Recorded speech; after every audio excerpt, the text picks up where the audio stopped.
रात का समय था। शहर में सर्दी का मौसम अपनी चरम पर था। राज एक नई नौकरी की तलाश में था और उसे किसी ने एक पुरानी इमारत में एक खाली कमरा किराए पर बताया था। ये इमारत शहर के किनारे एक सुनसान इलाके में थी।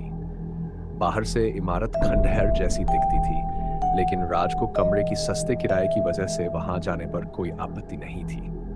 जब राज इमारत के अंदर दाखिल हुआ, तो एक अजीब सी ठंडक उसके शरीर में फैल गई। सीढ़ियां पुरानी थीं और हर कदम पर चरमराने की आवाजें आ रही थीं। छत पर टपकता पानी और दीवारों पर जमी हुई फफूंद ने इमारत की दशा को और भी भयानक बना दिया था। वह तीसरी मंजिल पर पहुंचा और 300 नंबर का कमरा ढूंढने लगा। कमरा देखकर उसकी उत्सुकता बढ़ गई।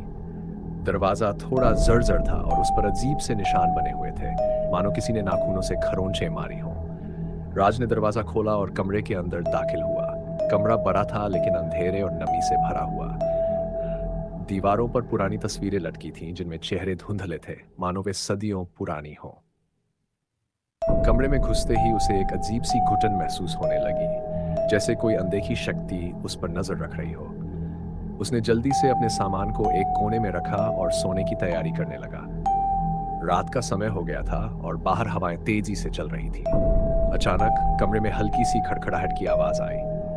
राज ने सोचा शायद खिड़की के पास की कोई चीज गिर गई होगी, लेकिन फिर धीरे धीरे वह खड़खड़ाहट बढ़ने लगी और अचानक दरवाजा खुद ब खुद बंद हो गया। राज घबराया और दरवाजे की ओर भागा, लेकिन दरवाजा अंदर से बंद हो चुका था। उसकी सांसें तेज हो गईं। उसने पूरी ताकत से दरवाजा खोलने की कोशिश की, पर दरवाजा जरा भी नहीं हिला। अचानक कमरे की दीवारों से अजीब सी आवाजें आने लगीं, मानो कोई फुसफुसा रहा हो, परंतु आवाज साफ नहीं थी। राज की हालत खराब होने लगी। उसने इधर उधर देखा, तभी एक छाया उसके बिस्तर के पास से गुजरी। उसकी धड़कनें तेज हो गईं। वह पीछे मुड़ा तो देखा कि कमरे की दीवारों से कुछ चेहरों जैसी आकृतियां निकल रही थीं, जो धीरे धीरे उसकी ओर बढ़ रही थीं। वह बेतहाशा चिल्लाया, लेकिन उसकी आवाज कमरे के बाहर नहीं जा रही थी। तभी एक ठंडी हवा का झोंका उसके पास से गुजरा और उसने महसूस किया कि कोई अदृश्य हाथ उसे गर्दन से पकड़ रहा है। उसकी सांसें उखड़ने लगीं। वह छटपटाने लगा, पर कोई फायदा नहीं हुआ। उसकी आंखों के सामने अंधेरा छा गया।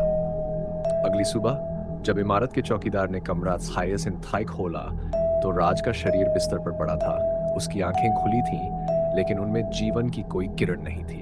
उसकी गर्दन पर गहरे निशान थे, जैसे किसी ने उसे बुरी तरह से दबाया हो। लोगों का कहना था कि ये कमरा सालों से खाली पड़ा था और यहाँ जो भी रहता वो जिंदा बाहर नहीं निकलता। राज भी उस रहस्यमयी कमरे का शिकार बन चुका था, जहां आत्माएं इंसानों को अपना शिकार बना लेती थी। वह कमरा आज भी वैसा ही है, पर अब कोई भी वहां जाने की हिम्मत नहीं करता।